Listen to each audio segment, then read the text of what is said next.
are now listening to the Going Deep podcast with your hosts, Kevin Massari and Mike Bunt, live from the Cover One Sports Network. Here we go.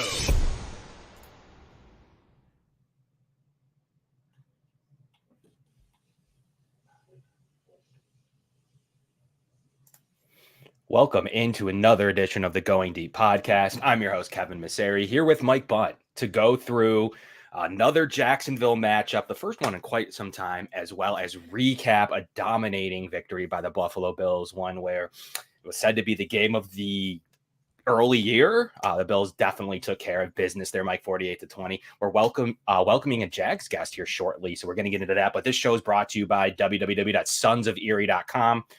Get all of your best artwork for some of the best stuff I've ever seen. www.sonsoferie.com. Make sure you check it out. And you can check out all their amazing posters that you see behind me and amazing canvases and frame stuff too. Some of the best artwork around. Mike, first and foremost, before Jags talk, tell us how you're feeling. I mean, how can I not be feeling great right now? The Bills are coming off 3 blowout victories. They just shut up the Miami Dolphins' entire fan base. The national media is back to loving them, calling them one of the Super Bowl favorites and the best team in the AFC again. So it seems like we're back to normal times, Kevin. After this crazy offseason of stupid narratives and just all-around stupidity, we're back into normal Bills world where they are once again considered one of the top teams in football. It's crazy. I mean, it's been a crazy situation. I said this on the show, and I've said this a couple times. I'm never scared of offensive teams. It never scares me. I think we have the wild card in coaching factor, especially unless it's Pat Mahomes, because he's special, especially late in the year, Pat Mahomes. The Bills have the X factor in Sean McDermott and what he's able to do. Yes, he's faltered in 13 seconds, but outside of that, they've called pretty good game plans, including against Joe Burrow in a situation to where their offense was really the big issue last season with just too many injuries and too many emotional impact from that game. But other than that, Sean McDermott is great defensively. He can shut down with the best of them, Mike. And I think that's utterly been proven. Can he finally put it together in the postseason? That's what we're going to have to wait and see in January to see how that looks. But the metrics coming out of that game, Mike, are all super good. 75% chance that they not only can win the division and a 40% chance at the 1 seed. Those numbers, I know it's week 4, but those are sky high for week 4. Doesn't mean a ton, but it's crazy that the metrics would say that, especially with so many games remaining, that there is really some good things to look forward to. And I do believe this should be another year where the Bills at least should have multiple home games in the playoffs, and they've proven it, and they've been able to do it. And Josh is getting himself ready for these, probably another AFC player of the week, Mike, and just pure dominance by Josh Allen. And look, I want to talk about the Jags today. We're going to get them in early. We'll talk about everything we heard from the Jag side of things, and then we will bounce in and talk Dolphins, some metrics coming out of that game, some things I like. Then maybe we'll talk about some matchups in this Jags game. But I'm really looking forward to seeing this 2-2 Jags team. Some metrics across the board aren't overly well. I would thought their offense would have been toward the top of the league. It's really toward the bottom of the league. So I want to dive into some of those things.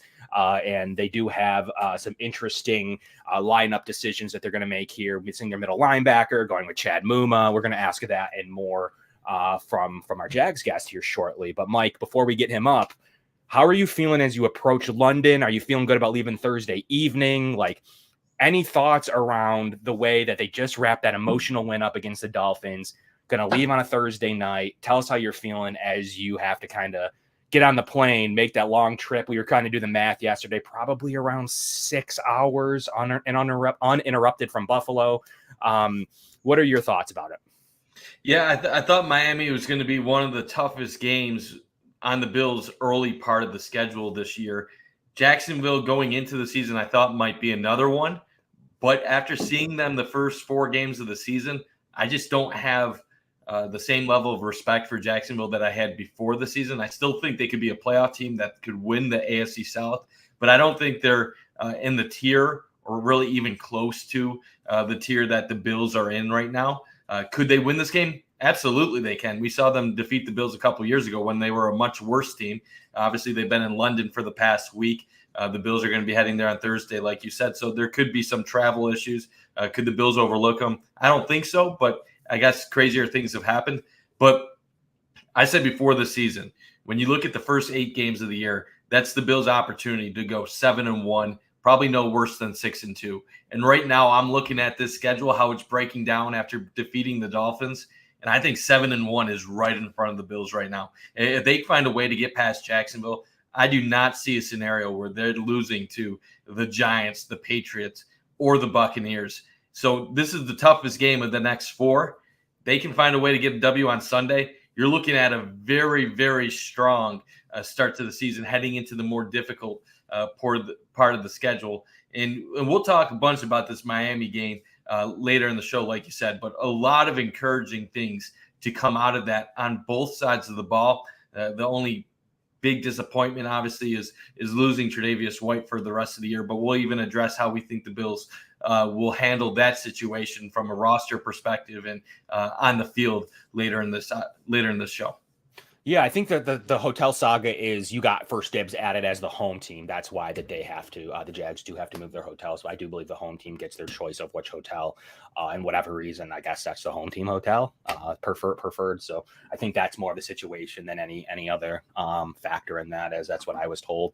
So as you kind of look through to this game, I like the theory of flying on Thursday. I think you want as much normalcy as possible. I Bleav I read some data on the travel thing. It's either go super duper early to adjust, or it's don't mess with your schedule as much as possible, because that's just as good for your body. So I think that the Bills, obviously, whatever science and a planning team, as McDermott said, utilize the latter to leave Thursday evening. So Von Miller said in his stream today.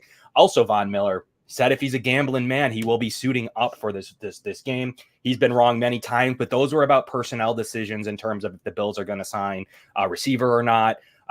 Apparently, the Leonard Floyd thing was all him, so you got to give him a W on that. And he was supposed to play at the end of last year. He did not anticipate his knee being carved into and finding the ACL as well as the meniscus. So that one we got to give him a slight pass on. That was, inside medically, but I would think part of this with Von Miller, Mike, as we wait for their talk Jags for this game, is that he's able to play in this. I think that there was some arrangement with Bean that he said, hey, give us an extra 4. We're going to put you on the roster as soon as possible. It's officially 3 weeks, so it will be no later than week 7, just due to math. So, I've heard 8, I've heard 9, I've heard November. Those are all inherently false. At latest, it is after week 7. That is by rule, that is the latest that it could be anyways. So I always heard that it was going to be on the shorter end of it. I mean, that's what he's telling people. We know Vaughn, it's not always 100% with this stuff, but if he's ready and he's ready for a situational role, at least to take the Kingsley as well as Kingsley Jonathan's played, at least takes the Kingsley Jonathan snaps as well as a few from Shaq and maybe 1 or 2 here elsewhere to help him ramp up. I'm completely fine with that. It's no one saying we're pressing him, but I think he needs to see these snaps so that he's ticking on all cylinders to ramp back up to his 60, 50, 60, 70% snap log by the time those late November games approach. I've always been in that camp. If he is cleared medically, that you should let the player play. Is that kind of where you stand, Mike? Yeah, I want to take it slow with Von. Obviously, the key is to have him for the postseason, not games in the middle of October. It was nice while we had him for the first half of the season last year, but you saw in the playoffs, without a guy like Von Miller, this defense was toast at times against Cincinnati. So however slow they need to take it to ramp him up, I'm fine with that. We know the defensive end depth on this Bills team is incredible. So I don't care if he's 30% a rotation, 35%, take it slow. Let Leonard Floyd, let Greg Rousseau, AJ Epinesa cook until Von is fully ready to take on a larger percentage. We'll get into more of Von Miller later. Once again, the show is brought to you by Sons of Erie, www.sonsoferie.com. Really excited to talk Jags as these two teams don't match up that often anymore. They used to. There used to be plenty of games from 2007 to 2018, 2017. There used to be plenty of matchups in there to talk about. We had the Leonard Fournette and Shaq Lawson game many years ago. We had Josh Allen's really rookie year where he looked really good against the Jags. We've had the Josh Allen of the Jaguars take care of Josh Allen of the Bills just a few years ago to really limit their seeding. That was a big loss for the Bills that season. Brian Daboll was touted as an offensive genius. He certainly wasn't against the Jags last time they played, limiting their seeding. Thus, we all know what happened later on in that year with 13 seconds, having to travel to Arrowhead instead of having that game at home. Could have made all the difference in the world. So these games have ramifications here, and it's just a really important game to see in London. I think the Jags are more conditioned for this type of environment, so it's gonna be a good one, I think, and it's gonna be what the league hopes it was, as they didn't really score a big win last week with the Bills dominating the Dolphins. But we're happy to welcome Justin Dunk to the show. Justin, thank you so much for making an appearance here on the Going Deep podcast and from the Bleav Network. First and foremost, how are you feeling today? Doing well, fellas. Thanks for having me on, man. Yeah, absolutely. Thanks for being here. So what we always like to ask our guests, and it'll probably be short for you. It's only been 4 weeks into the year. Tell us a little bit about 2-2 for the Jags, some good moments, certainly seen some falters. Tell us a little bit about what's going on. We're going to see the emergence of Cam Robinson this week off of suspension. Will Zay Jones play? A friend of Buffalo for many years, previously one of the draft picks by the Buffalo Bills. So tell us, recap the first 2-2 start for you guys. I certainly had you toward the top of the AFC, but now it seems like you're in a battle with the AFC South. Yeah, everybody's at 2-2 in the AFC South, and really there's been some good, mostly the defense, and a lot of mediocre from this team and some bad from the offense. Trevor Lawrence has been really, really good, has fallen victim to 9 drops. That ties an NFL high for team drops across the league. Calvin Ridley has 4 of those drops. He is the leader in terms of individual drops by receivers across the league. And I think a lot of people were thinking that this offense would click more, especially with Lawrence in the second year under Doug Peterson and his offensive scheme. But Press Taylor, the offensive coordinator, has come under a lot of fire because he's taken over full-time play calling duties. Last year, near the end of the year, they were splitting the halves. Peterson would do the first half, Taylor would do the second half. But my analyst on the Bleav in Jaguars podcast, Clay Harbor, played for Doug Peterson and really feels this offense would be better if Peterson was calling the plays. And I kind of tend to agree. The defense has been really good. The other Josh Allen, as everybody refers to him as down in Jacksonville, has 6 sacks, tied for the league lead.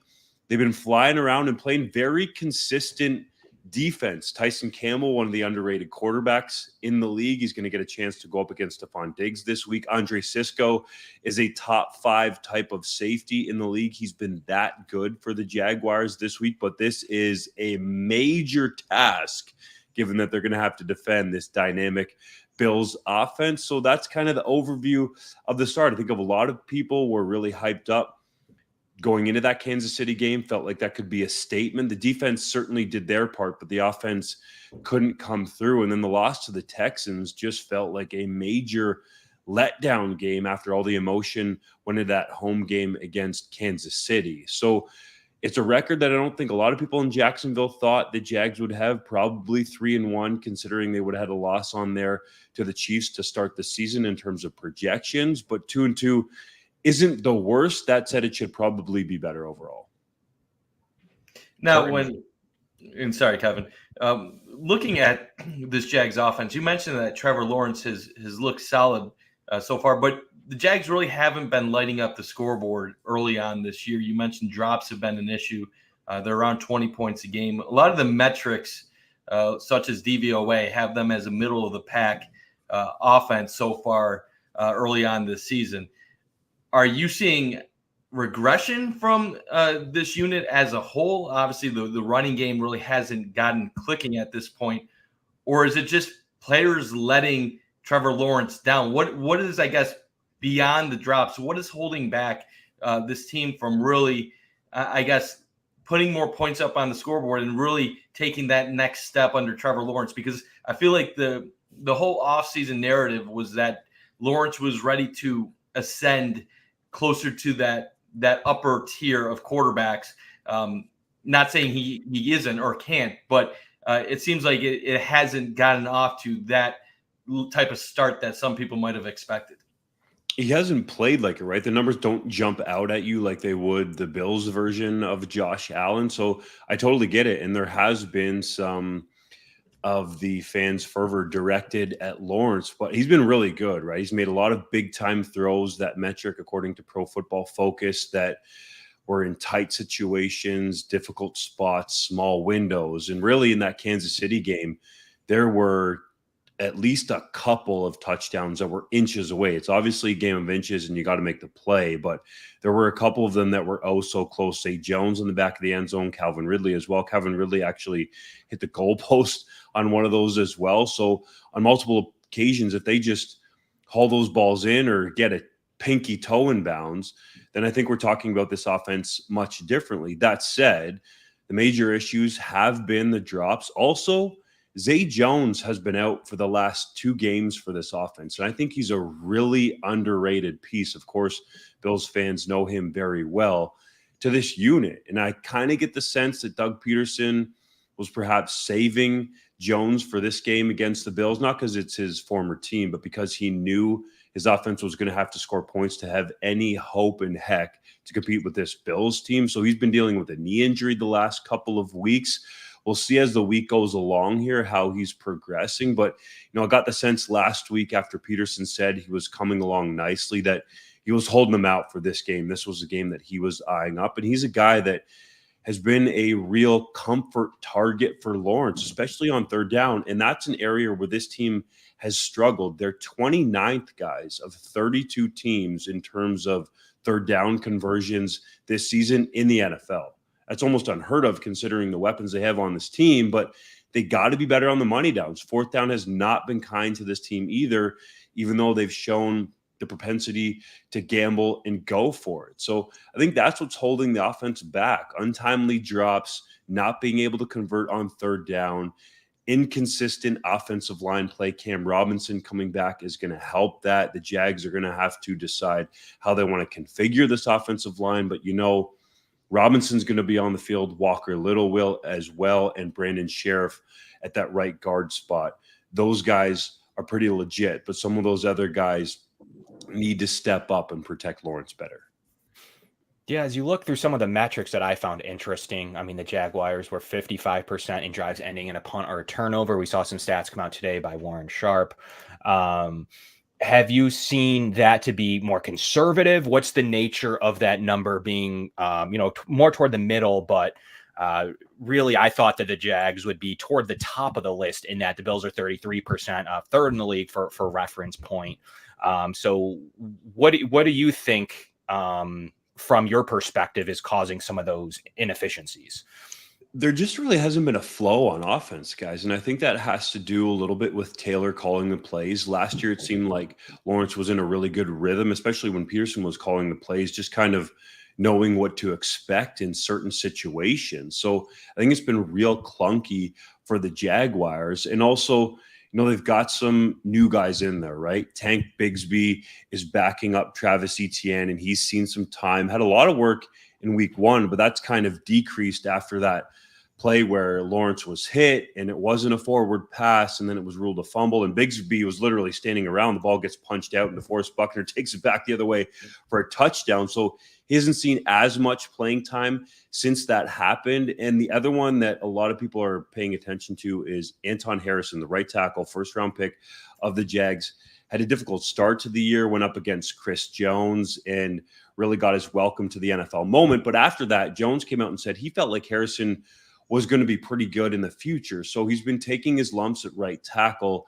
I feel like that was a sore spot, especially in that Chiefs game. Will Anderson got after him a little bit in that Texans game as well. So I think those are some of the issues. But honestly, the offense just hasn't seemed to get into a flow. It's shown it at times.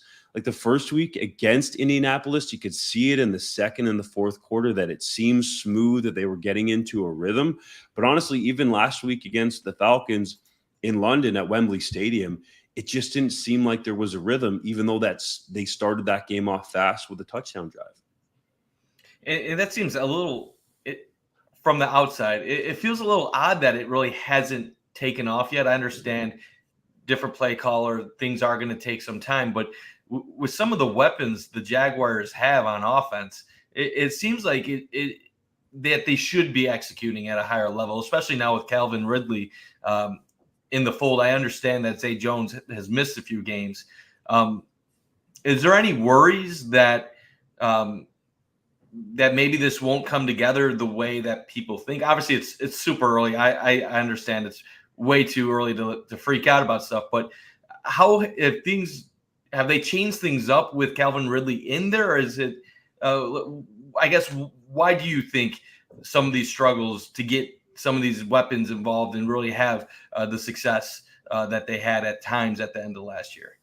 There's definitely concern about the offense. Even Lawrence, after the win against Atlanta, said, it was still pretty messy. Like, he didn't feel like there was a rhythm or a flow after that game. And they probably should have blown Atlanta out by like 30 points. There was a lot of points left on the field. And you mentioned Ridley there. And I feel like part of what's happened with this team in the offense is that it's changed, right? In week 1, Calvin Ridley had 7 catches for 92 yards and 1 touchdown in the opening half alone. And that's a major piece to add to your offense and work in and change the entire dynamic. And that was after Christian Kirk got this massive $70+ million deal. And it seemed like he was going to be the number 1 guy. So I think they've gone back now a little bit to letting Ridley work into it at his own pace, even though he had that 100-yard performance in week 1, and featuring Kirk more, who seems to just have a better rapport, and rightfully so, because he spent more time together with Lawrence, with his quarterback. Kirk has been targeted way more, especially the last 3 weeks, has been much more effective, had over 100 yards in that Chiefs game, had 8 for 84, I Bleav it was, against the Falcons. And I think he's really been a driver of this offense. But one other guy I think that needs to step up when you talk about the weapons is Evan Engram. I think he needs to play better and be a little bit more consistent. He made a really nice catch in week 1, split out wide over the top of a defender. But other than that, really hasn't flashed all that much. And I think that's kind of what's happening here with the offense, is that they're trying to figure out, okay,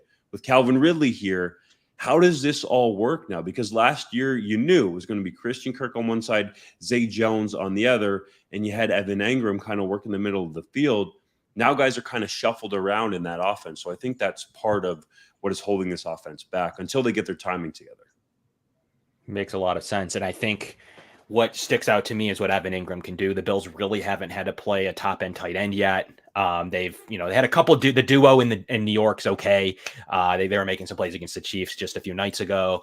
Logan Thomas was out when they played Washington.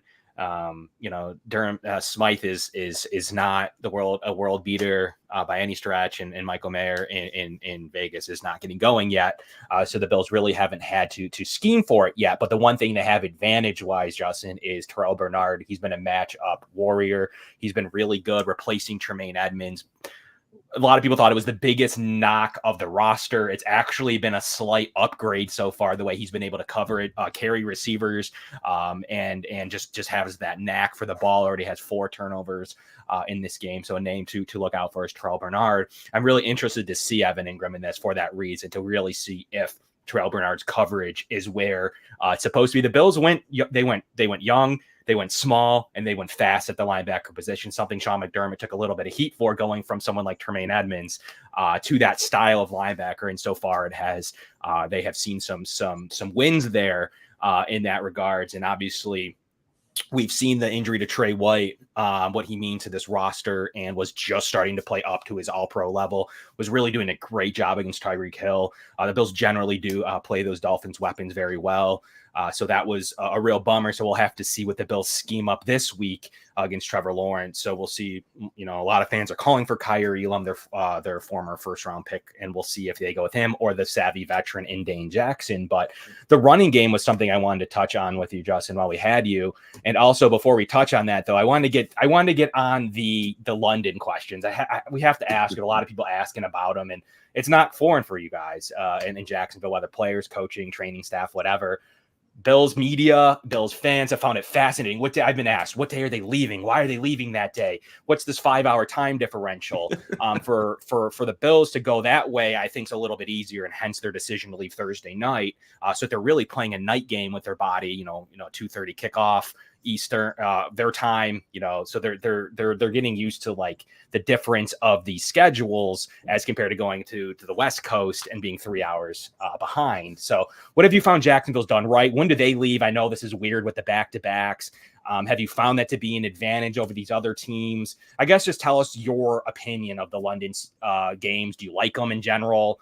And then we'll get back into kind of the run game. But tell us a little bit about the London side and when they leave and what they like.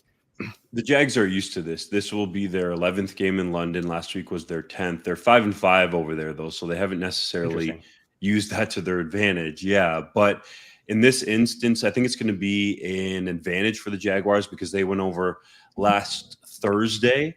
So they've obviously been there, been adjusting to the time period. They've been training at the Groves, which is where my analyst on the Bleav Jaguars podcast, Clay Harbor, was at when he played for the Jaguars, and they went over to London. And he said he really liked the facility, and it was great because you had the team all together. It was a little different than training camp because you're into the season and you have the guys that are on the roster.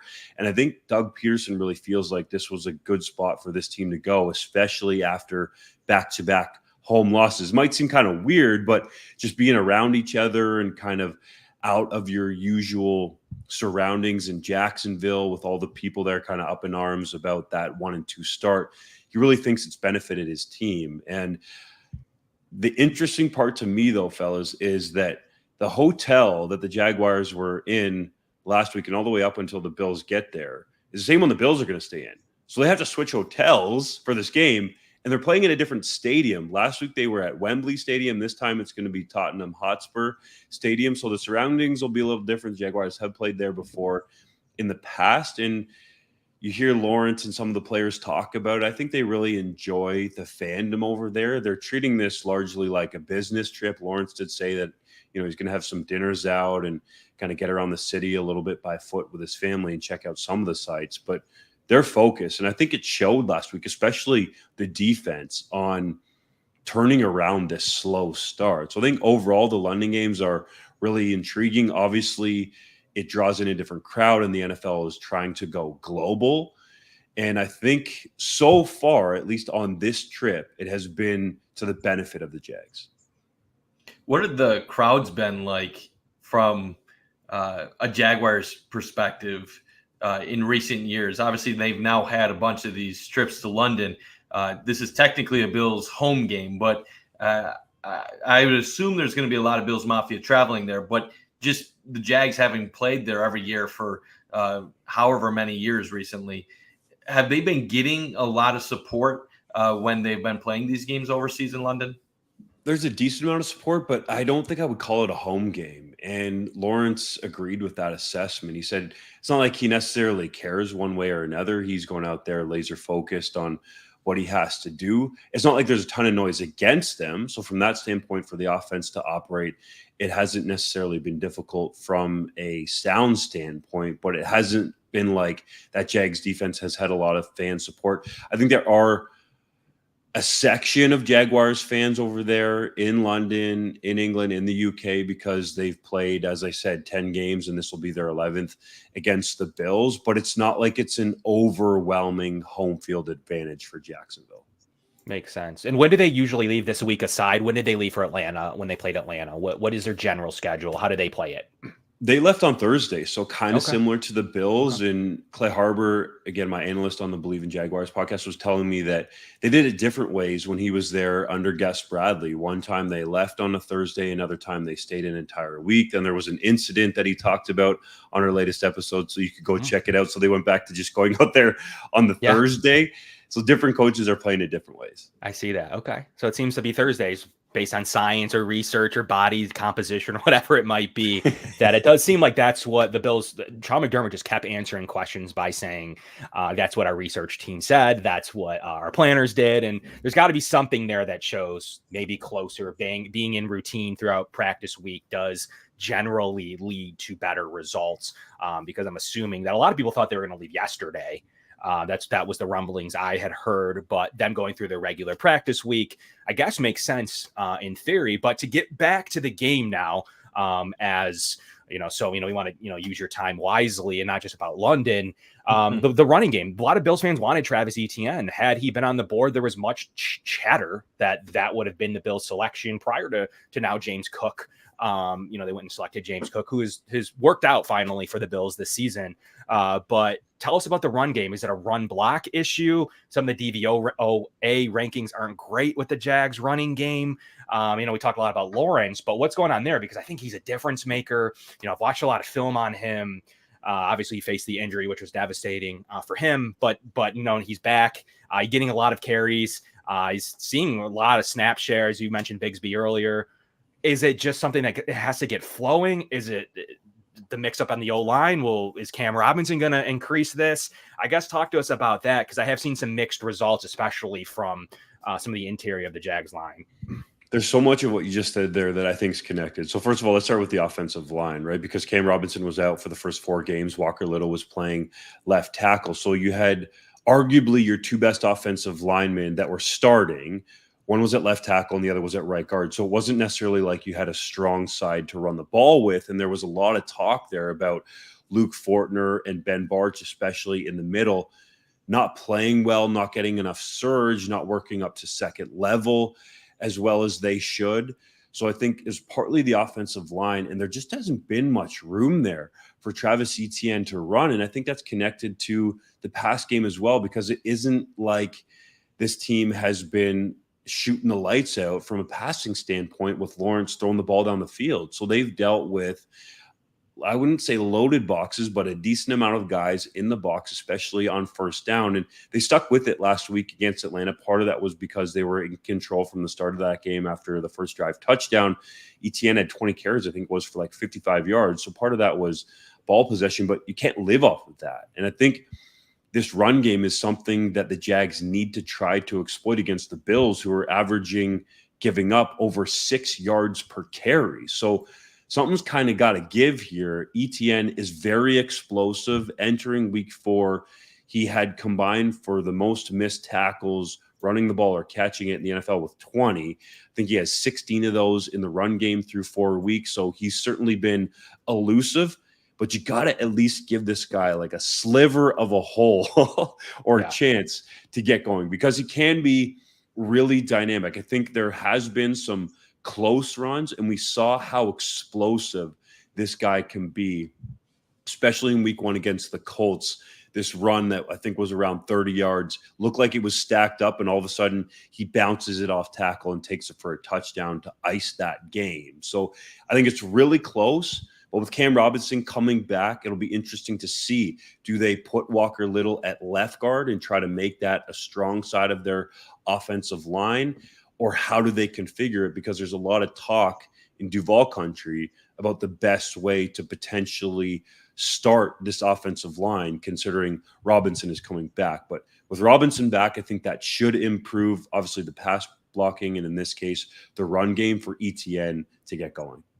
Now, talk to us a little bit about the Jaguars defense as we transition to the other side of the ball. According to the metrics, they look like a much improved unit overall compared to last year, where they were near the bottom in many categories. But they've also played 3 young quarterbacks this year, 2 rookies, and then Desmond Ridder this past week. But when they played Mahomes, they did a good job at limiting Kansas City. What is your buy-in right now with this Jaguars defense? Do you think they are legitimately an above-average unit, or do you think they have feasted on younger quarterbacks to this point of the season? There's the possibility there to be an above-average unit, and it should be said that C.J. Stroud picked this defense apart. There was a couple of blown coverages in there as well, but he looked really good, and he's looked really good against anybody he's played this year. So I think he's well above your average rookie quarterback out there. That said, I think the Jaguars defense still has left some plays out there for as pretty consistent as they've played to start the season. People want to see more out of Trayvon Walker. This guy was a number 1 overall pick, and he just has not played to that level yet in a Jaguars uniform. You have Josh Allen on the other side, who has 6 sacks, and some people were saying after the week 1 performance where he had 3. So he's got 2 games with 3 sacks this season, if you guys didn't know that. And in week 1, some people were like, well, he's just chasing Anthony Richardson out of bounds when he's trying to run. And still, like, would you rather him chase him out of bounds for a, quote, sack, or would you rather let Richardson get around the corner to do some damage down the field? So I think Allen has been a beast, drawn a lot of attention. Walker needs to step it up. Foye Oluokun in the middle has been really good, led the NFL in tackles a year ago, is up there with 46 through 4 games this season. But there is no doubt they're going to be tested against the Bills, and especially this back end. And I'm really curious to see how Tyson Campbell plays. He's one of, I think, the most underrated cornerbacks in the league, but you got to go prove it against guys like Stephon Diggs. And I think he's going to see a lot of him. Andre Sisco, I mentioned him earlier, has had a really good season. Darius Williams had a pick 6 last week, but he's kind of been hit or miss, giving up some plays. So the defense, I would say, is on the younger side. They fly around. They're fast. They can be physical, but they're probably overall a little bit undersized. Yeah. And I think what's interesting too is you'll have to tell us the loss of Devin Lloyd, who didn't get on the plane to London, Chad Muma coming in there, and also a lot of base defense, right? So tell us a little bit about the defense in 3-4. I see that they take Trey Herndon out a little bit. What's the situation there? What kind of looks will they show Josh Allen? I mean, keeping a lot of people in the box for the most part. They're stopping the run, 7th in the league DVOA in that category. I thought they played Bijan really well for how good he's been this season and what he can do to a game. Honestly, Atlanta goes as far as he does, in my opinion. So, taking him out and putting a lot on Ritter just wasn't the recipe for success for Atlanta. So what have they been doing base-wise? What do you expect kind of coverage based on your opinion to see? Will they go man? I know historically at times, you'll have to tell us about this year so far, but Mike Caldwell is usually a blitzer in his past out of that 3-4 defense. So tell us about what he's been doing more recently in modern day and how he would see, what did he do to Mahomes? That's a good comparison. The Jets were able to keep both Allen and Mahomes at bay. Can Jacksonville do the same thing? What kind of looks did they show him as compared to maybe some of the other quarterbacks? As you mentioned, Stroud was able to take advantage there. So what happened? And, to me, Herndon looks like an area to target for the Bills, but tell us what happens, why he comes off the field. What's the situation there so far?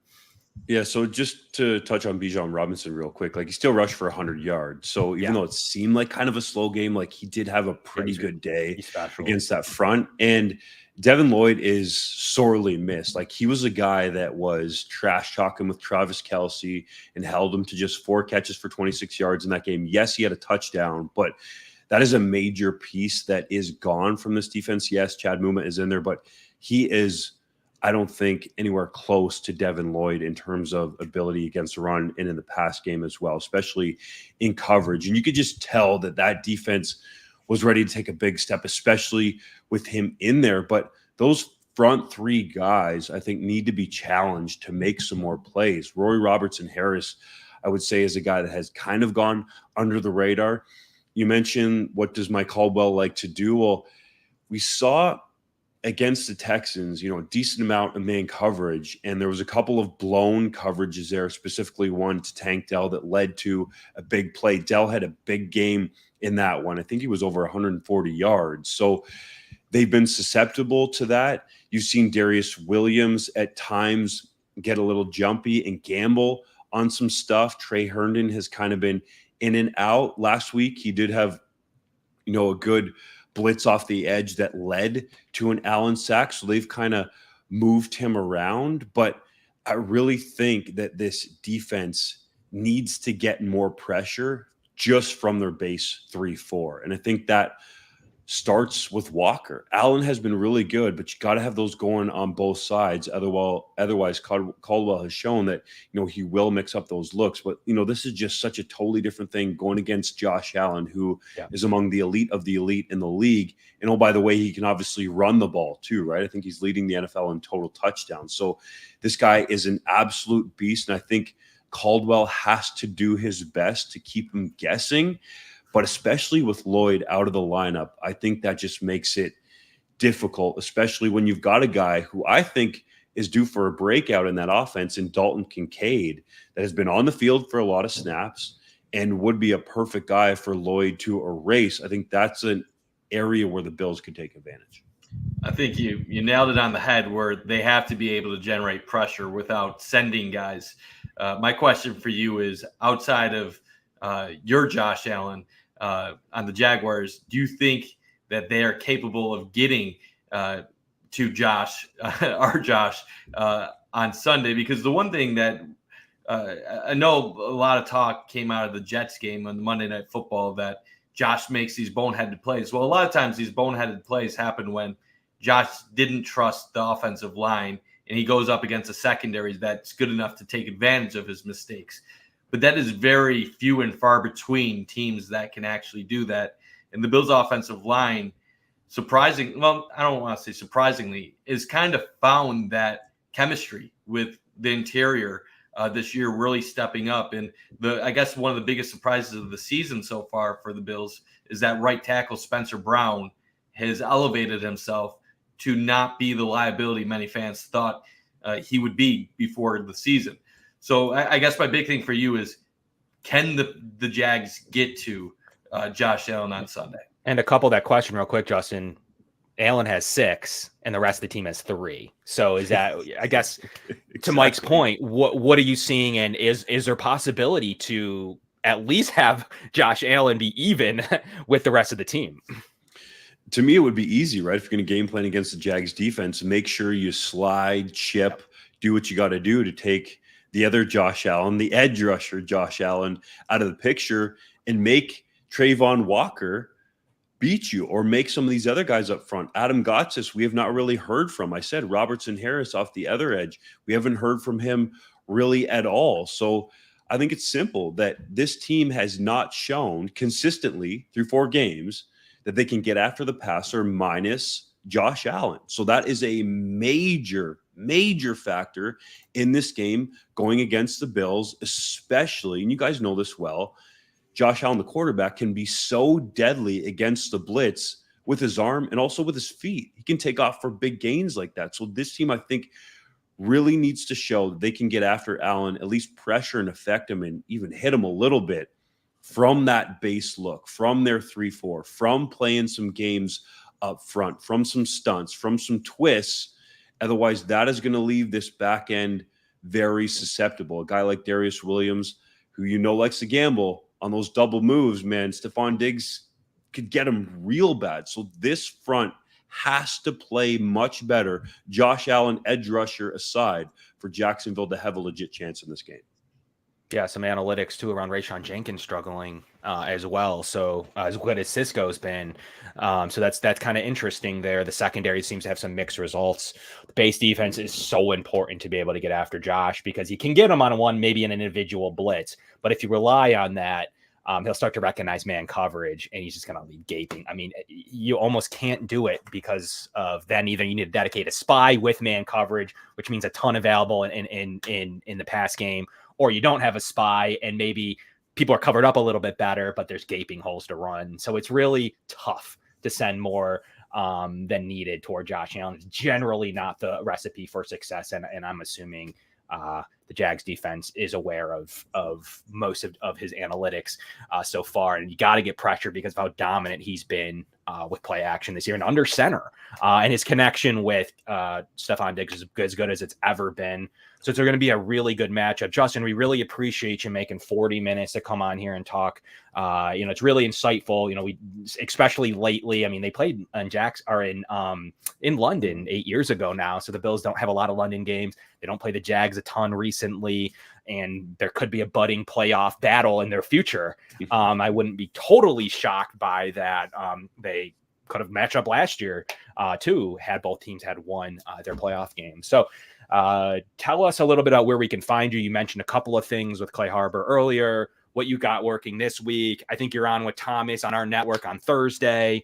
So I guess tell us a little bit about what you're working on. And then we always ask to give us your score prediction because no one knows your team better than you guys and you. So we're always interested to hear what you have to say, what you're working on, and then your score prediction for this game.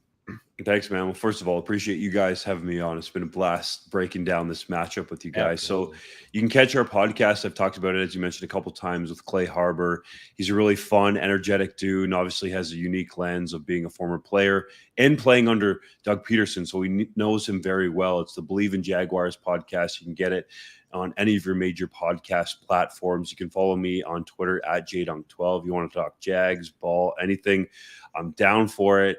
And as far as for what's coming up for the week, I'll be back on the network on Thursday night. I'm also going to be on BuffaloBills.com. I think it's with Chris Brown there and Steve Tasker. So it's a busy week, man, but it's always fun talking ball, right? Yeah. You guys do great work on the Bleav Network. We love hearing from you guys and the entire network of shows. But give us your final score prediction and why you think so. Oh, boy, man, scores I'm usually terrible with. But, I got this odd feeling that this game could be closer than a lot of people think. Like, I think a lot of people look at the game and think, yeah, the Bills are probably going to roll in there with this offense and blow them out. But because Jacksonville's been over there for a little while now and they're kind of better adjusted, I think the Jags play them close. But two things need to happen for the Jags to be in this ballgame. They got to find a way, as we talked about, to get pressure with their base defense, with that 3-4 look, and the offense has to score some points. So I'm kind of seeing this in the range of like a 28-24 type of a game, maybe 31-24 for the Bills. I know that offense looked like it was going crazy last week against Miami. They dropped 48 points pretty easy, but I think maybe the travel can slow them down a little bit. And honestly, Trayvon Walker has been hearing about this for so long, all the criticism. So if he shows up, Jacksonville's got a chance. And they did make Patrick Mahomes, I don't want to say look ordinary, but kind of held him at bay there. That said, he does not have, I think, the amount of playmakers that Josh Allen has at his disposal. So I'm kind of feeling it, in that 31-24, 28-24 range. Thank you so much, Justin, for coming on. It's really insightful. 40 minutes. We'll see Justin on our network later on with Thomas, Buffalo Late Night here in Cover 1 Thursday at 7, as well with Chris Brown, as he just mentioned, and check out all of his work on the Bleav Network with Clay Harbor. So we're looking forward to following you along and follow his Twitter. And I've already seen some really good stuff from your Twitter. So we look forward to it. Maybe we'll meet again and we can have a little bit of an update. I don't think it's crazy to assume that there could be a wild card game, divisional round game or the likes. I mean, they've happened before. We've definitely had 2 shows in one season. And I will say this one is up there on the potential of likelihood that could happen, Justin. So look forward to that potentially, but thank you so much for coming on. Yeah, boys, I agree with you. And thanks for having me. Yeah, hopefully see you soon at some point in January. Sounds good.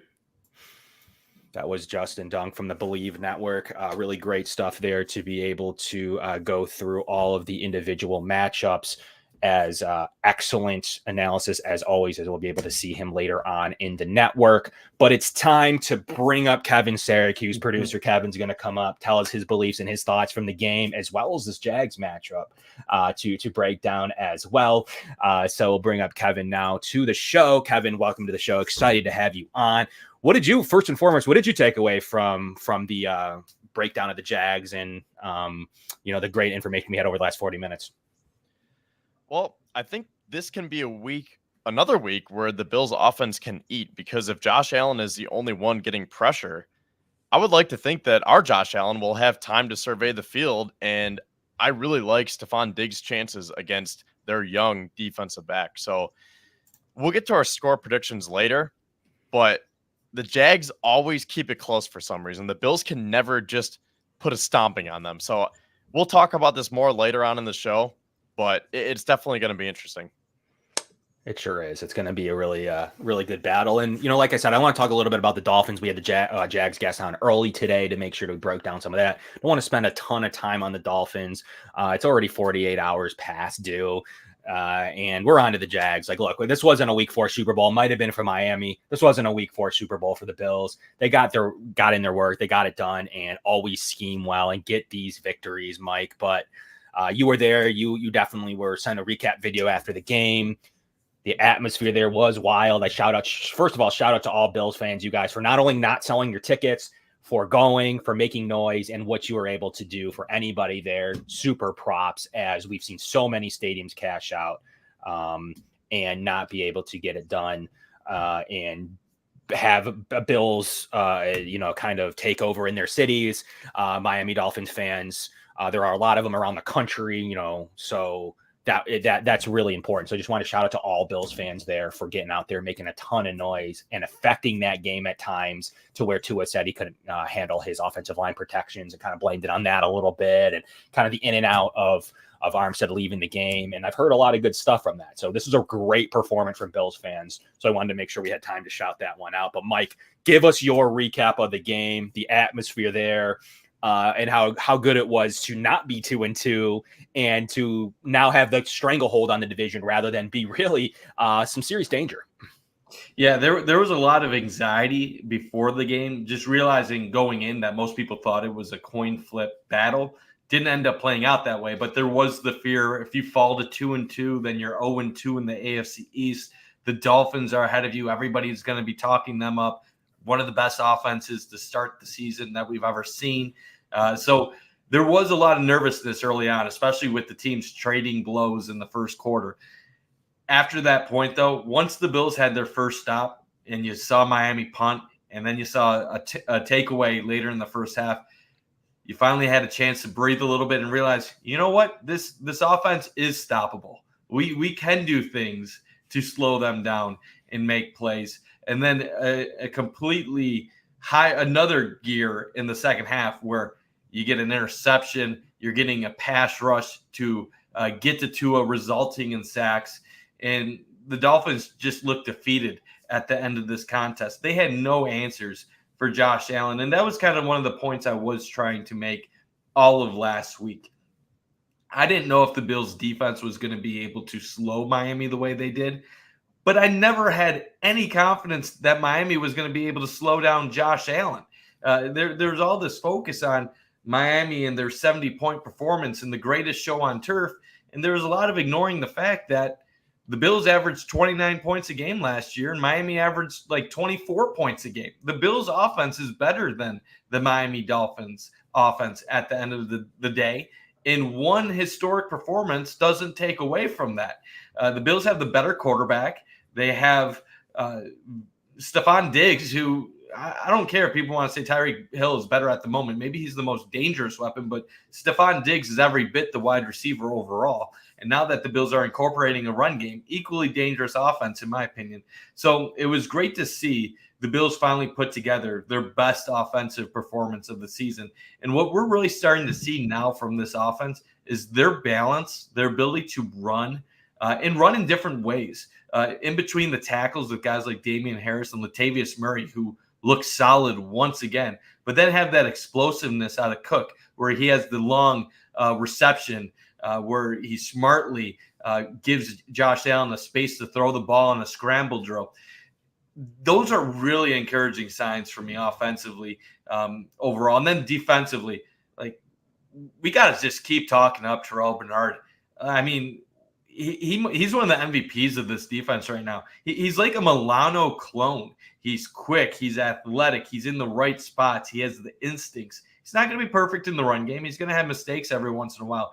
But damn, the interception that Micah Hyde had, you can credit a lot of that to Terrell Bernard not being fooled by Tua's eyes and not getting off of his man, which forced Tua to loft the ball a little bit more, which was the difference between making a completion and being an interception right there. So Terrell Bernard has been amazing. Daquan Jones is absolutely balling right now. Ed Oliver, ignore his PFF grade. He's playing like a Pro Bowler right now. One of the best defensive tackles in football through 4 games. Greg Rousseau, what more can I say about him? Unbelievable how good he is. Matt Milano, he could be in the Defensive Player of the Year conversation, the way he's playing. And then the secondary, got to give props to Hyde, got to give props to Benford and Trey. Obviously, the injury sucks. Devastating that we're probably not going to see Trey. Who knows if we're ever going to see Trey with Poyer, Hyde, and Vaughn all on the field at the same time. But, yeah, the complete domination. And the Bills basically told the NFL world, we are one of the best teams in football still. Yeah, absolutely. And you can't say enough about where this team is through 4 weeks, especially with the dud of the game week 1. Game plan was still good. I do not, at all blame the coaching staff for week 1. But it goes without saying, some of the biggest narratives and talking points this season and this summer were all solved. And with those being said, many Bills fans would say those were the issues, and those are the reasons that are keeping this team from making it over the hump. McDermott, we don't know if he can call plays, if it's going to go backwards. Check. What are we going to see from Dorsey? Is he going to struggle? Is he going to be able to run 12? Is he going to be able to use a check? What's Terrell Bernard? He's small. He's weak. He's soft. He's always hurt. Some narratives that people tried to buy into, although there was a lot of credit and a lot of things you could do to disprove the negative factor around Terrell Bernard, both with his athletic profile, what he was able to do at Baylor, what the Bills were looking for in a linebacker post Tremaine Edmonds, as well as his injuries were bone and fluky, not soft tissue. And he played the majority of games throughout the season in which something fluky didn't happen. And then lastly, and one of the bigger ones for me specifically is the offensive line. What's going to happen with Spencer Brown? He's terrible. Why didn't we draft a right tackle? What's going to happen in the interior? McGovern was overpaid. The number one rated pass blocking line per PFF and other metrics as they come in, not just PFF's grade, which sometimes can be up and down. It is still a sticking point for me as well to talk about. An ESPN pass rush win rate is coming in good, over 60%, which is toward the tops of the league. They are dominating on the offensive line side of the ball. This Aaron Kromer scheme has been a huge advantage in year two, and we've heard about this. And Spencer Brown is finally healthy. This was something that I was told individually that he was playing very hurt last year, and because Quisenberry was terrible, they needed to utilize him for their best chance to win. And he was given this year to prove that he could be a productive player. From his rookie season, he's been really good, and he has been an upgrade. He is now ranked in the top 30 of all right tackles and has been in the top 10 in run blocking. He cleared the entire side of the field for Josh Allen's touchdown run. He's been very good, and the guard play has been, and Mitch Morse is now playing at a better level, more efficient level, because his guards are playing better. And then Deion Dawkins, we hear about Summer Deion all the time about, he's not doing this. He got beat by TJ Watt. This didn't have blah, blah, blah. One-on-one, he didn't win. Only playing a top 5 tackle percentages right now across all metrics.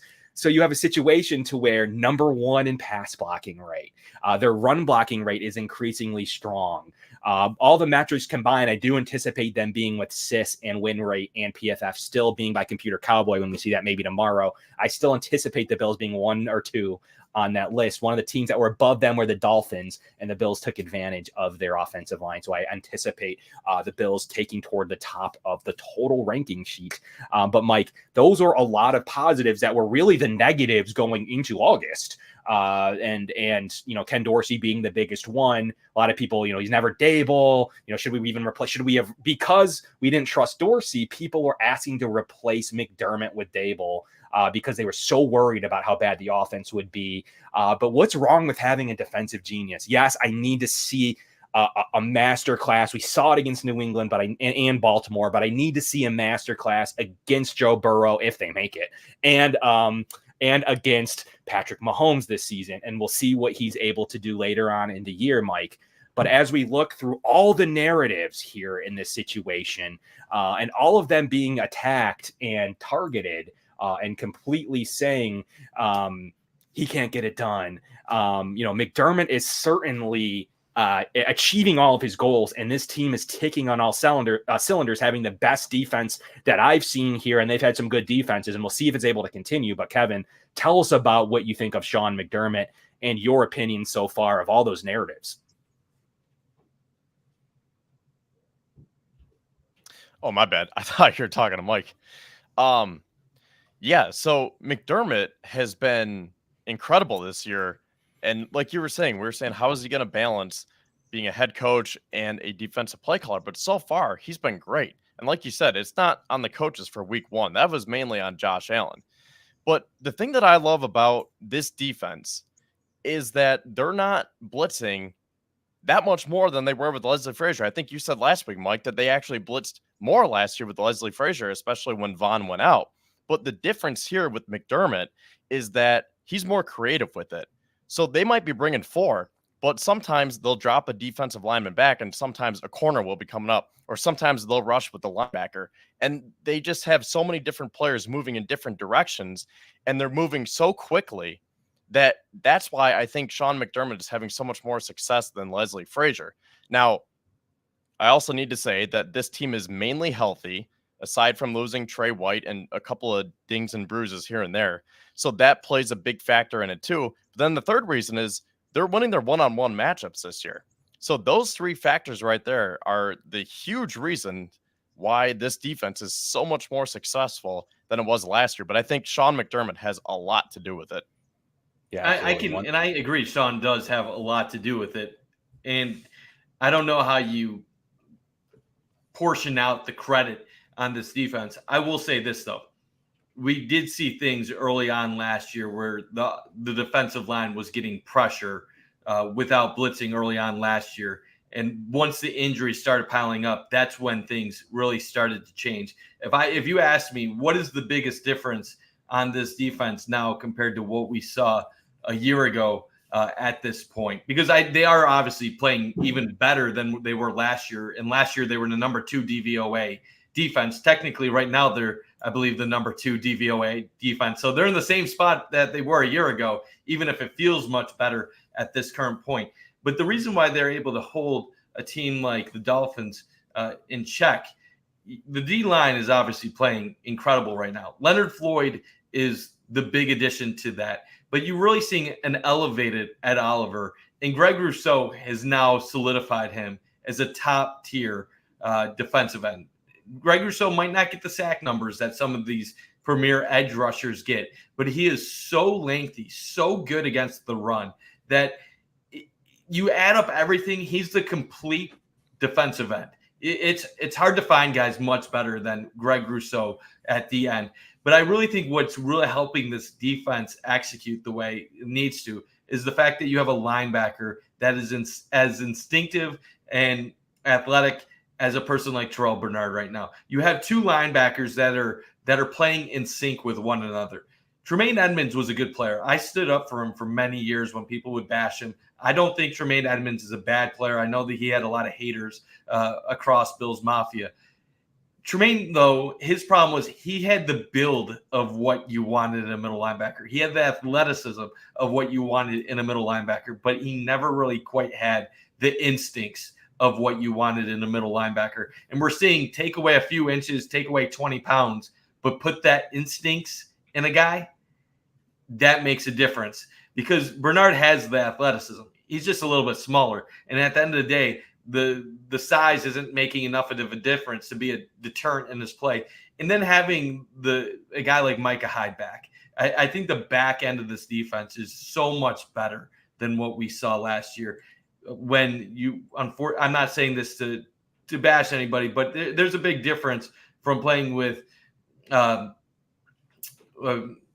Hamlin and an injured Jordan Poyer than when you have Micah Hyde fully healthy. And I know that Poyer didn't play this past game, but you still have Taylor Rapp, who was a starting safety on the Rams in the past. This defense is just all around loaded. And then you add in a coach that knows how to utilize that talent, who's now taking a role playing, calling plays. It's just all around dangerous for opposing offenses in this league. Because I will say this, people like to always talk about how guys like McVay and some of these offensive guys, the Cincinnati head coach and some of these other play callers across the league are dynamic and how you need to have these offensive geniuses like McDaniel. Sean McDermott is every bit as good as any of those coaches, but on the defensive side of the ball. We just don't talk about defensive coaches. Sean McDermott is a defensive genius. He is one of the best defensive minds that the NFL has had the past 20 years. And I think now some people are finally starting to realize. Joe Banner, who was an NFL executive for many years, tweeted earlier this week that the biggest mistake he made when he was in Cleveland was that the Browns didn't hire Sean McDermott, and they ended up going with Hugh Jackson. They had a vote. It was 4-1 for McDermott. His comment at the time, that basically what he said was, McDermott is innovative. McDermott is open to ideas. He is willing to do what the numbers say are the best things for your team to have success. So think about that. That's all stuff that we're always talking about offensive coaches. Going forward on fourth down, being pass heavy, being aggressive. Well, Sean McDermott is that way as well, except for he looks at it from a defensive point of view and how to attack opposing offenses. He knows what the best offenses in the league are doing, and he takes a metric-based approach to stopping it. So, in my opinion, I've been saying this all year. I know that there's going to be a lot of people that disagree with me.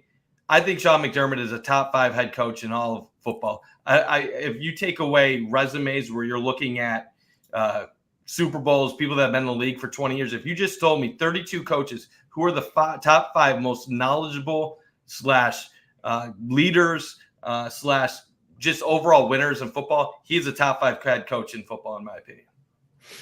Well, there you have it. And one final point to bring up for how well the Bills are playing right now. As you can see from our tiers ranking list, we see it from week 3 to start with. You can see they're like around 0.18, 0.17 offensive EPA per play. And then on the defensive side, about 0.22, 0.23 there. And they actually got better on an offensive side, decreased just a little bit just because they were playing that high-powered Miami offense. But look at what they were able to do with Miami's defense. They pulled them from a 0 to a negative 0.1 just in one game alone. So they were able to really cause some havoc against that Miami team to catapult them toward the top of the rankings list. The top, the top right of is where you want to be. So as you can see here, the Bills are dominating on both sides of the ball right now to the tune of really only them and San Francisco are kind of in a world of their own. Dallas, KC right there nipping on their heels. So you can see some really solid play so far from this roster and advanced analytics everywhere. Mike's talks about DVOA, EPA is there for the Bills. There's just many metrics. Sis likes the Bills. There's just many metrics right now that are breaking down exactly how it should be. But want to get into some more information just here in a moment. But we're going to hear from Greg and Aaron about One Pass.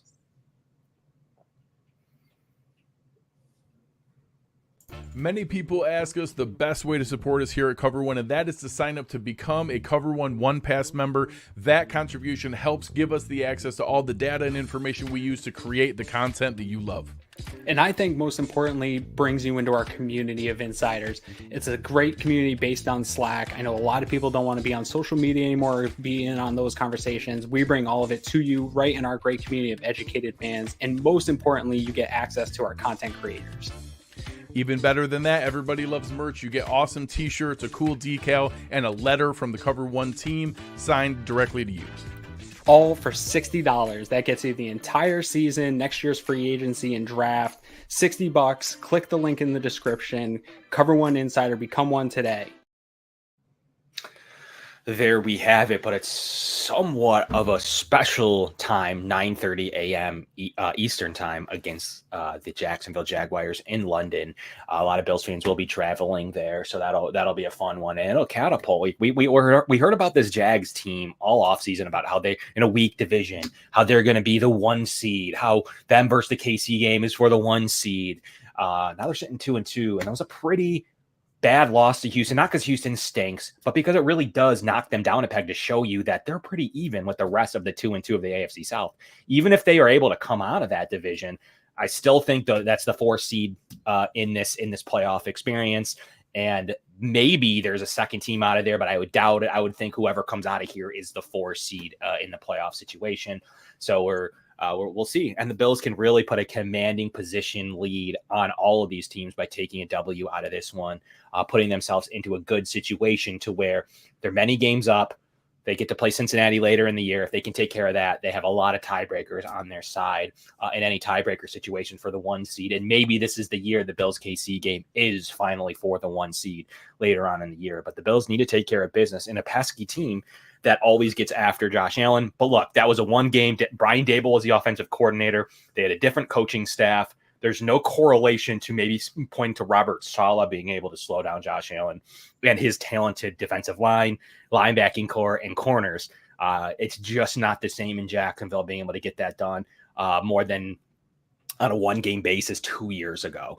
So I'd like to see that go away. And this Jags defense is nowhere near those Jags teams of the past were always coming off of those good defenses. The Bills saw it in the playoffs. They were kind of always catapulted into those. They kind of inherited a good defensive roster, and they've kind of had to overhaul that. 3 sacks by people not named Josh Allen total for the Jags defense. It's just not going to be good enough. The first overall pick they could have missed on. Maybe he develops into an okay player, but that's just not what you're looking for from the 1 spot. But guys, what happens at corner 2? I have to ask each of you today. We go in Dane Jackson. We know Kyrie Elam will be active now. You don't have to talk about that any longer. But who's going to play? I don't think we see a rotation. We haven't seen a rotation anywhere on the field. So I don't believe you'll see a rotation. Do you want a replacement level guy coming in? Do you want to trade? There's been names tossed around. Adoree Jackson from New York could be a trade candidate. There's been a couple of other situations pop up. Do you trust the Dane Jackson, Kyrie Elam situation? We're going to start with Kevin here on his opinion. And then we're going to talk a little bit more. We talked about Vaughn a little bit early. Wanted to get all 3 of our opinion on record on that situation. And then we'll get score prediction. So Kevin, start us off here with what you want to do now after the devastating injury that did have its toll last week's win. Getting rid of Trey White is not going to be able to play this season with a torn and ruptured Achilles. With the new bracing technology, we're hoping that that's only a 4 to 5 month thing. Aaron Rodgers thinks he's going to play this year. I would assume he looks into that technology and maybe considers going to Aaron Rodgers' doctor, a well-known orthopedic surgeon. So I do think you could see him next year, but we'll save that for a different show. Kevin, tell us about what you think happens at the corner 2 spot.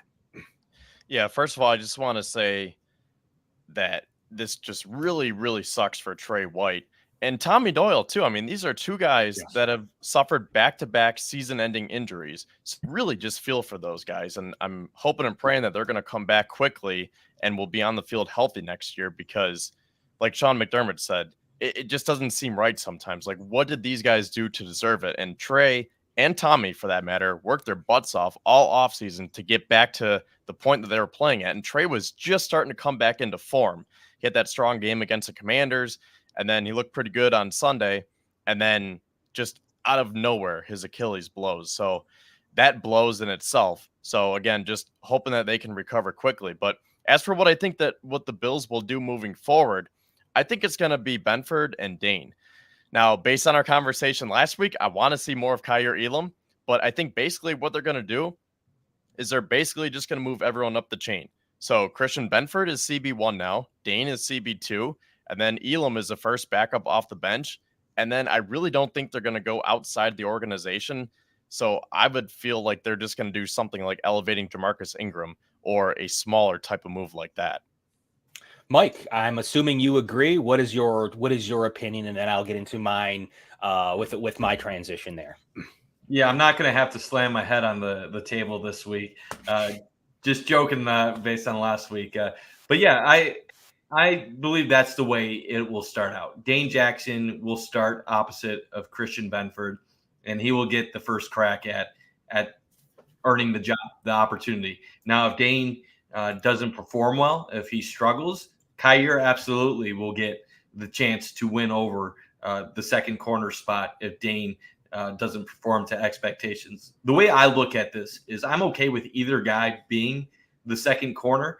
I think with Dane, you look at someone that is more consistent, that the coaching staff feels that they can rely on, that he'll be in the right spot, but they don't necessarily feel like he has the highest ceiling in the world. So you'll get solid production, but you're never going to get that high end play that you can get out of a Trey White.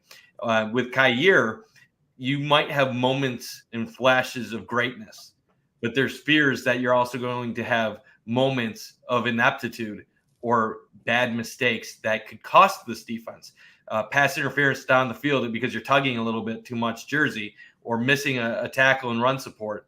Those are mistakes that can be costly. And those are actually reasons why Kyrie Elam has been lower on this depth chart overall. Is you guys asked my opinion last week. Should Kyrie be active? Should he see the field? And what I said last week was essentially the Bills coaching staff has more faith in the guys ahead of him in the depth chart. And Greg Thompson kind of added to it in an even better way. He mentioned you want continuity. The Bills defense is not always the best athletes. It's guys that are playing their role and in the right spots, doing the right things. So there's a lot of faith that everybody is doing their job. And I think once the Bills coaching staff has complete faith that Kaiir Elam will be in the right spots at the right times and be able to make those plays consistently, I think he will then take over at cornerback too. And I think that could be even some point in the next few weeks potentially. But it'll be Dane to start out. Jamarcus Ingram, I could see getting elevated at some point potentially, depending on the injury situations on the squad. And beyond that, I don't really think there's a move from the outside. I don't think there's going to be a trade or a free agent. Maybe someone can get added to the practice squad, but I don't think anything major that'll impact the roster. And I do have one thing I want to say about Trey White first. I've seen a lot of Bills fans on social media saying stuff like, this could be it for Trey. We might never see Trey White in a Bills jersey again. I think it's way too premature for any speculation like that regarding Trey White. An Achilles injury is awful. It sucks. He's going to be out for the rest of the season. But 70% of people that suffer an Achilles injury in the NFL come back to play. Now, I know he's older. He's not 22, 23, 24, but he's also not 32, 33, 34. Trey's in his late 20s. He is not ancient by NFL standards. And we're all optimistic that Von Miller is going to come back from a second major ACL injury and still produce as a 34-year-old. Yet we're doubting, not us specifically, but some fans are doubting whether Trey can come back from an Achilles at the age of 28. So the medicine is improved. The recovery time has been shortened over recent years. I think we will see Trey back on the field with the Bills. The only question I have is from a Trey White mental perspective, does he want to come back after everything? Does he still want to continue playing football? As long as that answer is yes, I want to continue playing football, I see no reason for him not to be part of this team moving forward, especially when there's a dead cap hit that will impact the Bills if they get rid of him during the offseason. So if Trey wants to continue playing football, he's going to be part of this team going forward. But like I said, obviously devastating. It sucks that he went through everything that he went through only to then get hurt 4 games into this season when he was finally starting to produce closer to the level that we had come to expect out of him earlier in his career. I think he plays next year. I think it's not going to be as devastating as the ACL. I think with the advantages of the Neil Atrash's bridging technology, one of the best orthopedic surgeon, he brought Cam Akers back in 6 months, and now talking to Rodgers about 4 months. I think you see him again. We'll talk about that later on in future shows, but I do Bleav you will see him again. And great point about this was how I was going to wrap this segment up. Elam and Jackson could be the starting combination. So I'm going to disagree with both of you. I think that a full strength Elam is going to get the go this week. I think he would have played last week. He wasn't active. So the situation that I was looking for was having an active for that exact situation. Luckily, the Bills were up, and the last thing that White was able to do this season was lock downhill for a majority through 2.5 quarters. I was able to get that done and to get the Bills in a great position. And the loss on the field, now Mike talked a little bit about the loss off the field and if he's going to come back, but the loss on the field is still huge. Yes, he struggled a little bit against the run. Everyone's saying, well, we're not going to lose anything on the tackling or the run defense front. And that's right. Analytically, that is correct. I do agree that they will not lose anything there. But this coverage grade was top 20 in the league. He was playing corner 1 level. He was rising to be in the top echelon of corners in coverage. And that's what you have him for, to cover the best receivers, not necessarily to stop Josh Jacobs or Travis Etienne. That is his job. Hopefully the scheme can help him out in run defense. But his job is to be in the right place, and he's a zone merchant. He does exactly what he's supposed to, and hence where the Bills have been able to be, as he has been one of the first players to develop underneath Sean McDermott. I think you see him next year. I think he'll have enough encouragement, and I do think that injury will be rehabbed enough for him to be full strength next August. But I do think you'll see a healthy Kaiir Elam and a healthy Dane Jackson. I think Christian Benford might be an emergency option, and they might elevate Ingram, but I don't know that he would have gone back in that game had healthy Kaiir Elam being active. The difference between that, their race earlier this year might be pro Benford, but the injury and the limitations might bring like, hey, maybe this is the game for Kaiir Elam in this game. And one thing I do want to add about Kaiir Elam, I was told from people that do know him personally that, and this is going to sound obvious what I'm about to say, but the Bills coaching staff brought him in on Monday after the Trey White injury, and they told him, we need you now. Like, we invested in you. I know you haven't been seeing the field yet. I know you've been inactive, but this is your opportunity. This is your chance to show what you are as a player. The Bills coaching staff has told Kaiir, we're gonna depend on you down this stretch. So this is your time to shine. And from those that I am in contact with that know Kaiir well, what he has been telling people is delayed but determined. Basically saying, yes, I haven't gotten my opportunity yet, but when I'm out there, you guys are going to see why I was drafted in the first round and why I still believe I'm one of the top young talents in the NFL, deserving of this chance. Yeah, and 2.5 more seasons of Kaiir Elam. I still think, who you like aside, I still think you give it to him and for him to develop and take the lumps. And even if there's an out of place, I think it'll be huge for the future of this team.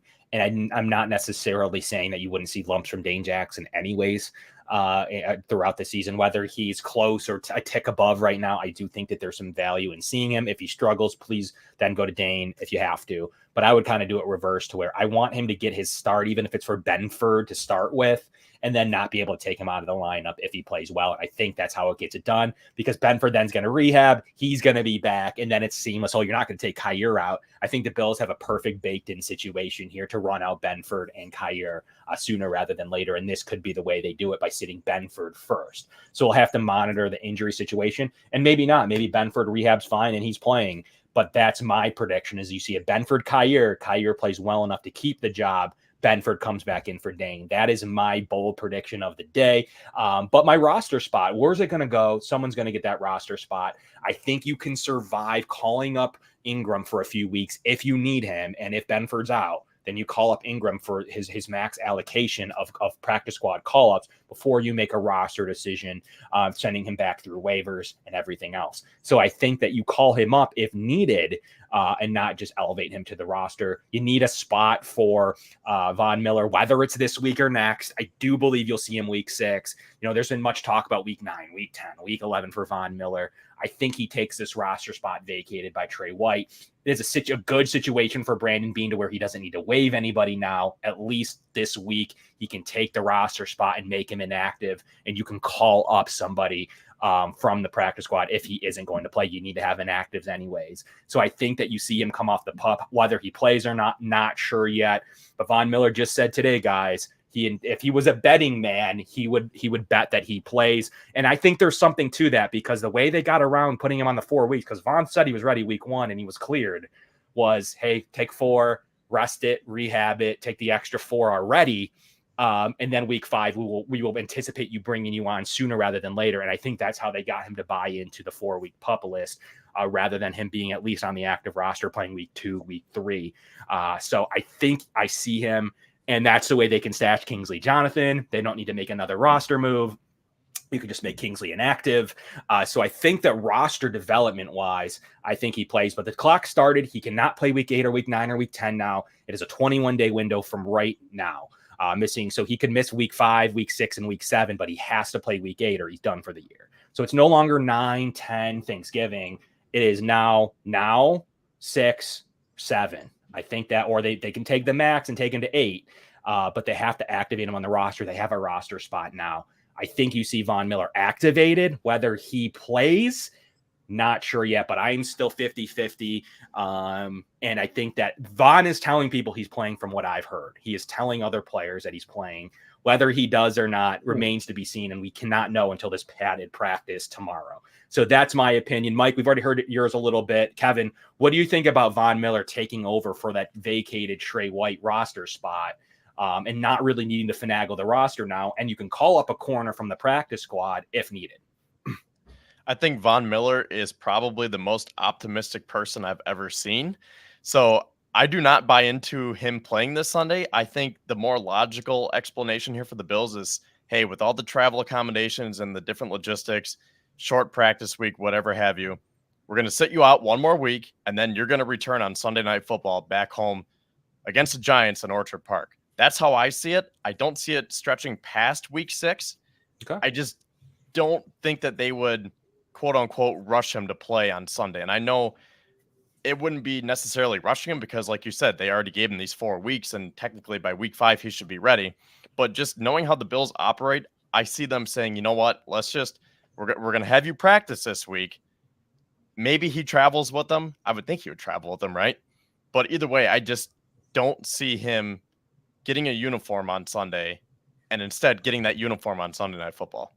Yeah, what's going to be interesting about all of this is Von even said in his video during his podcast that he is only going to have one contact practice before they have to make the decision of him going to London or not. So there's not going to be a lot of opportunity for him to really go out there and show that he's ready to go or not. He's basically going to have to show in that one practice that he's ready. He mentioned in the video, I got one day this week to show that I'm good to go on Sunday, and then they're going to make a decision based on that day. So hearing that after rehabbing for all these months, missing all this time, I have to believe that the Bills would probably lean towards him not playing in this game on Sunday. I wouldn't be surprised if somehow they do have him, but I'm going to lean with you, Syracuse, that he'll probably be inactive this week and saving him for Sunday night at home. Now, if this game was in Buffalo, if this was a normal week where you're not making an international trip to London, I think he would probably go. I would be with you, Kevin. I would probably assume he'd be playing. But the whole London aspect of this and the lack of a normal game week preparation is the reason why I'm going to say probably doesn't suit up on Sunday. Yeah, we'll see let's what not Brandon B forget, says. Sorry, not to cut you off, Kevin, but Vaughn said he was playing last December 6th against the Jets. So that's how optimistic he was. And now we're, October 3rd, and he still hasn't been in a game yet. So I just see it as week 6. Yeah, the one difference to that scenario is, by all accounts, he would have. They went in to clean up a meniscus and found an ACL, which wasn't predicted. In fairness to him, that was him taking medical advice. That wasn't him just, going off the cuff saying that you're going to sign OBJ. That was him actually probably taking medical advice, and they did not anticipate a fully torn ACL. And I think even Schefter and others were saying that he was expected to return after the cleanup procedure, and they just happened to find an ACL in there. Not sure how that happens, and you miss that. Not sure the exact dynamics of the anatomy of being able to not see that anywhere else, but maybe the meniscus cleanup was in the way, I'm going to assume. So that's what you saw on imaging and during field tests. There's some pretty easy ways to tell, but that must have been fooled based on some of that. So that one, I'm giving him a pass. He's very optimistic when it came to Hop and OBJ. He was wrong there. He was very optimistic he'd play, but I still think there's some element of Bean telling him, like, look, we're going to shut you down for 4. Bean said it himself, and this is an under-talked about press conference. I encourage everybody to watch his end of the preseason presser when he went up for talking about the cuts and everybody else, and Bernard. I don't know if he even talked about Bernard yet, but everything else in that end of, like around September 1st, he said, reporters asked him many times, like, when do you anticipate Vaughn? He said week 5.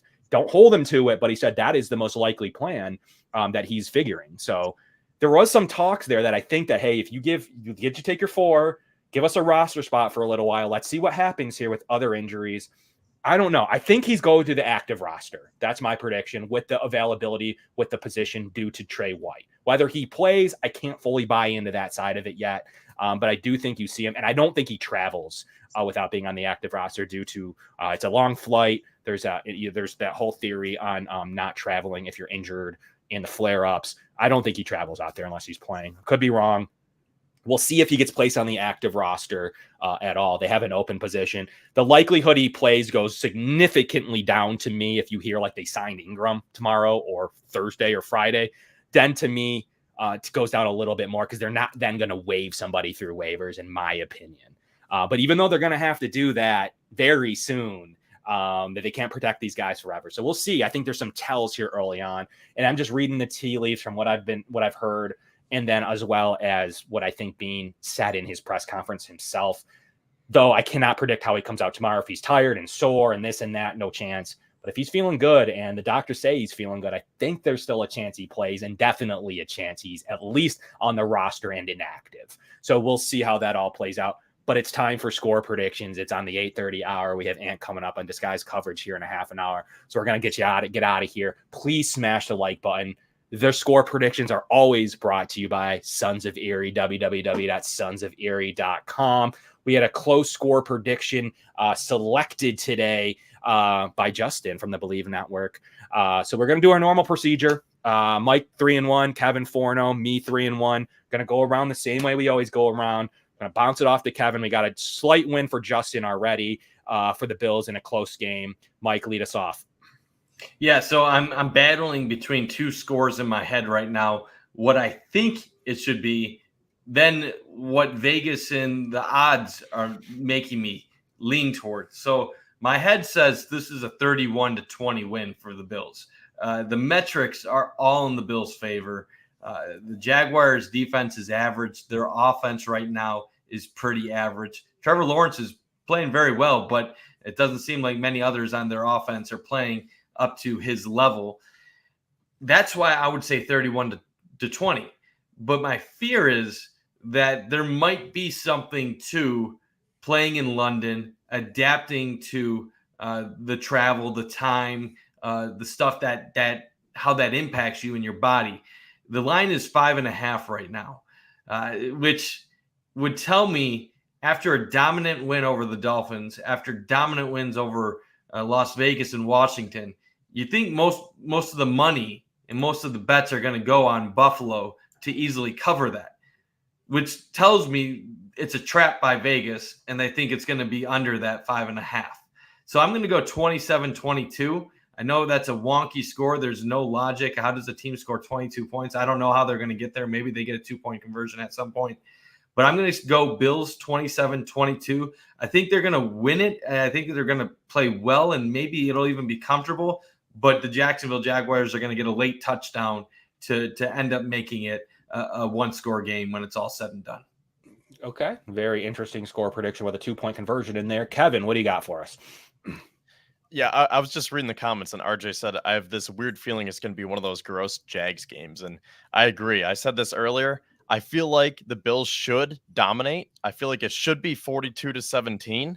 But just like you guys said, based on the logistics and the travel and maybe being jet lagged, and just the fact that Jacksonville always has the answer to slow down this Bills team for whatever reason, even going back to 2017 with Tyrod, I think it's going to be a lot closer. I think, like you were saying, Mike, the Bills will still have control, but the Jags are just going to be pesky, and they're going to hang around, and it's going to be one of those close 27-20 games. But either way, I have the Bills moving to 4-1. 27-20. There you go. So I have been sticking at this. I do believe it's going to be a sleepy morning for them. In theory, guys, 2:30, 5 hours. It's going to be 9:30 a.m. their time. Like us, we're watching the game. That's what they've been used to. That's what they're going to be playing as it's 9:30, not necessarily 2:30. So I think it starts off sleepy, coming off this emotional win. It's a week-to-week league in this game. So I do think that there's some things there. Will the Bills be able to pursue the other Josh Allen? I think they'll have a plan for him in this specific game. I got the Bills 27-17. That's what I've been sticking to all week. Mike almost came down to my score. I was worried there for a minute he would get there, but his 22 at least got in the way. But I agree with him on offense. I've been sticking at 27 this entire week. And 17 jumps out to me, but I wouldn't be shocked by anywhere from 27-20. So we're all about in the same ballpark there with our score predictions. I think it's kind of reversed where the Bills get a field goal late to go up 2 scores and put it away in the game. That's kind of my prediction. I think they run the ball particularly well here against the Jags. That's going to be my prediction, and they're going to stop the run as well, leading everything on to Trevor Lawrence. And I think that what they're going to do is they're going to want to take away the run, make them one-dimensional, and help out Kyrie Elam or Dane Jackson in coverage if needed. So we'll see who's on the field for this specific game. in this. But I think that the Bills have the makings to take this away, and it's a big game, and I think that they'll treat it as such going to London. We're all predicting that they don't, that it's going to be sleepy, and the Jags are going to get the best of them, but they're going to display internationally, and they want the 1 seed. Like, period. They've already lost their mulligan game. They can't have another one here.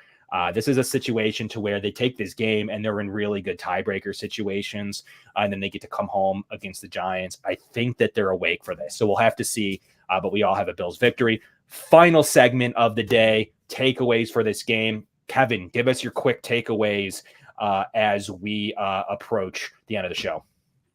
Well, this is something that I've been thinking about all offseason, the beginning of this season, and especially as we're listening to Justin talk about the game plan for this game against the Jaguars. And that is utilizing play action and Josh Allen under center. Because have you guys seen the stats that have come out with Josh Allen in play action this year? Yes. Let me pull up the banner here. 27-33, 451 yards, 5 touchdowns, no interceptions, and a perfect passer rating of 158.3. So this is something that I have been clamoring for that the Bills do, because there are so many benefits of running play action. So first, with the quarterback, when you have someone like Josh Allen, that is perfect for a dual threat quarterback because he can use his arm or he can use his legs, and we know how lethal he is with both ways. But the third part of his body that I think goes under the radar is his vision, his eyes, because when you're under center, you can scan the field and you can see what the defense is doing. When you're in shotgun, you have to take that split second and look at the ball to make sure that you're securing it in your hands. So between his arm, his legs, and his eyes, this just helps Josh so much more. And then with Stephon Diggs, or any wide receiver for that matter, but let's go with Diggs because Allen and Diggs have been firing this year. It gives Diggs more time to run his routes down the field. And when you have a guy like Stephon Diggs, who his main attribute is his route running, that is just dangerous right there. So now you have Josh Allen and Stephon Diggs, but then you also have the offensive line because they don't have to hold their blocks as long as they would if Josh was staying in the pocket. So Josh is running out. Let's just say he rolls to his right. The offensive line doesn't have to perform as best as they would have to with him in the pocket. And also, you normally have one, or we've been seeing the Bills run a lot of 12 personnel. Maybe you have 2 tight ends to help block. So there are just so many different reasons why the Bills should be running play action. And I really want to see them do that. Maybe they roll him right. Let's say Josh Allen lines up on his left. Maybe you roll Allen right, and that could be another game plan to slow down this Jaguars defense. They've certainly been playing well. Shut down Josh Allen is the strategy there for the Bills on offense, and to help Spencer Brown out again, like they did Max Crosby. Mike, give us your final 60-second final segment. Yep, I'll be really quick with this. To add to what Kevin was saying, if you talk about the Bills and Josh Allen under center passing, they're first in EPA at 19.84. Minnesota's second at 7.67. First in positive play percentage at 75%. First in QB rating at 152.1. Second in completion percentage at 80%. First in yards per attempt at 16.4. 0 sacks, 0 interceptions.